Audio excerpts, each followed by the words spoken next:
Dear Mr. Minister and ladies and gentlemen, here this morning I would like to briefly look back at the implementation of European Economic Recovery and Resilience Facility both in EU and in Latvia. But first I have to mention the priorities on EU agenda, security and competitiveness. Geopolitical situation is becoming increasingly complex. Russia's aggression in Ukraine and other threats, possible changes in the priorities of the new US administration pose challenges to European security. That's why recently leaders of the member states of the European Union met in a special meeting on strengthening security. The focus was not only armed conflicts and hybrid attacks, but also potential trade tariffs and growing rivalry for leadership in key technologies such as AI. These issues are linked because Europe's security and future depend on our competitiveness and economic position. However, Letters Draghi and EU Commission's report shows that our economy lags behind others. For example, in Europe we do see slower productivity growth for decades if we compare with the other big economies such as US and China. That's why this will be a most important priority for the European Commission. In particular, at the end of January, the European Commission presented the Compass for Competitiveness, a roadmap to boost productivity and growth. The three main directions of the Compass are, first, the innovation gap must be reduced. This involves the more active use of modern technologies as a solution to increase productivity. It is also necessary to address various difficulties that hinder the creation and growth and stay of innovative companies in Europe. Second, decarbonization must be aligned with competitiveness. We are not abandoning the core objectives of the Green Deal, but we have to adapt the path in close cooperation with businesses. Also, we have to reduce energy prices. Thirdly, we have to prevent Europe's excessive dependence on supply and crucial material chain. We have to work to diversify and strengthen our supply chains. At the same time, the plan also highlights 5 factors to boost competitiveness.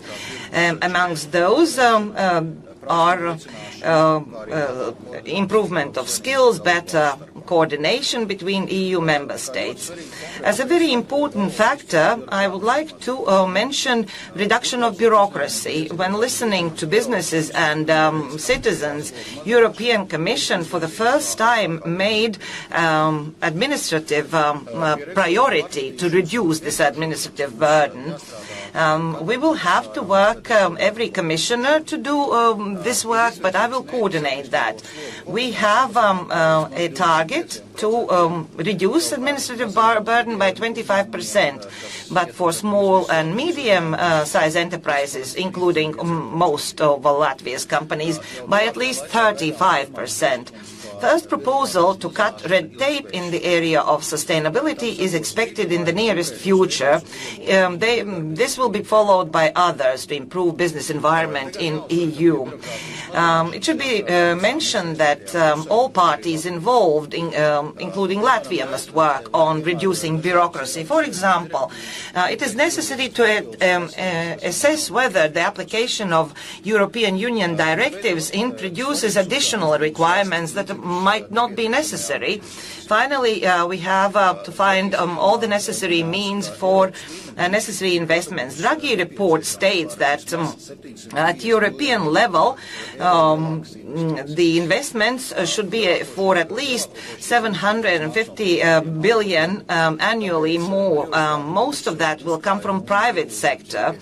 That's why we will have to create savings and investment union to mobilize private investments. At the same time, it should be noted that RRF has enabled significant public investments in recent years.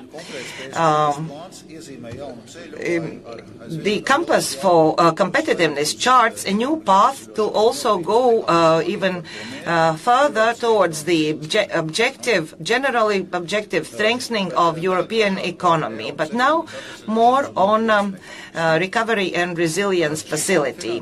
The funding of this fund has been very important across European Union. It has helped implementation of green and digital transformation, to promote innovation, entrepreneurship, strengthen social services and healthcare. We have to mention also the positive contribution of Recovery and Resilience Facility, overcoming the effects of the COVID-19 pandemics and reducing Europe's dependence on energy from Russia.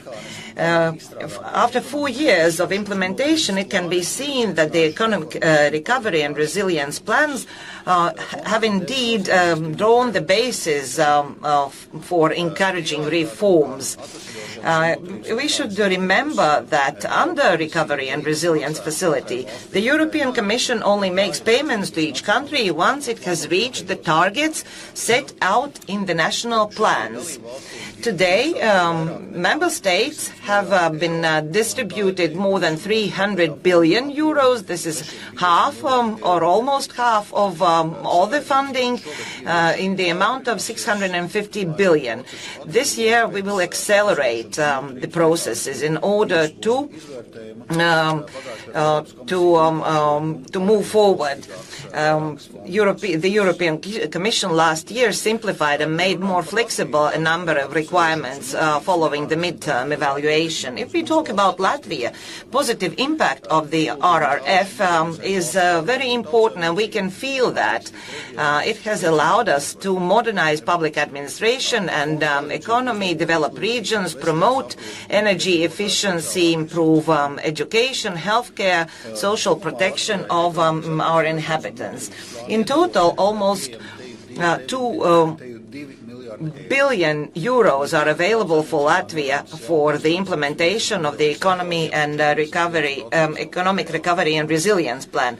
Of those, 801 millions, or 41%, have already entered our economy. Recently, the European Commission supported the amendments to the recovery plan tabled by Latvia. At the moment, the European Commission is also examining the request submitted by Latvia at the end of 2024 for the third payment of the recovery plan, and we will make the payment of 275 million in the spring. These are not abstract figures. They are specific projects improving lives of our citizens.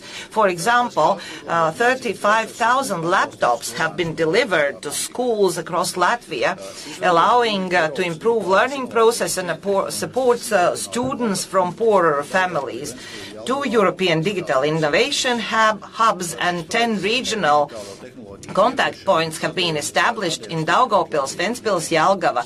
This project promotes introduction of digital technologies, thus strengthening our competitiveness.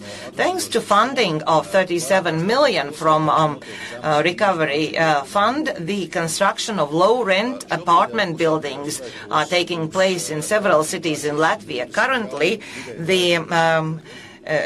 the projects that have been launched provides for 420 new environmentally friendly apartments. This will help Valmiera, Bauska, Tukums and others to solve the problem of affording affordable housing.